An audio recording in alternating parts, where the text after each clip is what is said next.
Two Stockton police officers have been fired tonight. You may remember the very disturbing images from this case. I want you to take a look. This was 17-year-old Devin Carter after being taken to jail. He was arrested last year, accused of speeding more than 100 miles per hour. At the time, he was taken to the hospital for injuries that he says came from Stockton police. And after an internal investigation, the chief made the announcement just hours ago that the two officers have been fired for their actions that he says were, quote, well outside the scope of both our policy and training.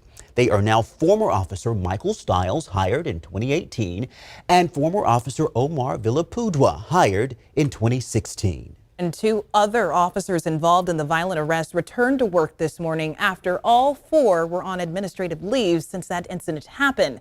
Tonight, ABC 10's Lena Howland talked to the Carter family about if they believe this is enough and also what other community groups believe still needs to be done.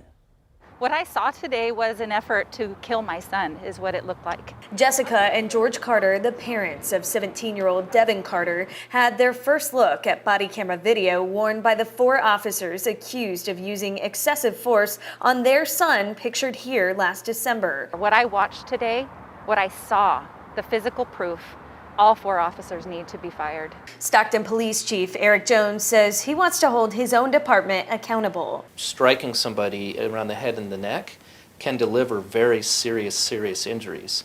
And so the use of such should only be used in very limited situations. In this case, I found that it was not warranted when such was done. As for the other two officers involved, they went back to work Tuesday morning after more than 3 months on administrative leave. Jones says they received separate levels of discipline and/or training. We've actually been taking the opportunity to really sharpen up our training. De-escalation training is very important for policing for a number of reasons, especially if we consider how dangerous this event was that night. But I just say it's a start. It's a good start. Pastor Curtis Smith, director of Faith in the Valley, says after seeing the footprint on Carter's face, knowing there were 4 other officers there, he wants to see what's called a duty to intervene policy. They should have to intervene or should intervene whenever they see wrongdoing by their fellow officers. Keep in mind, this case is still only in its very early stages, as it is still under criminal review by the district attorney's office. We are expecting justice. Not only did they violate protocol and policies, but they violated his human rights and could have killed him.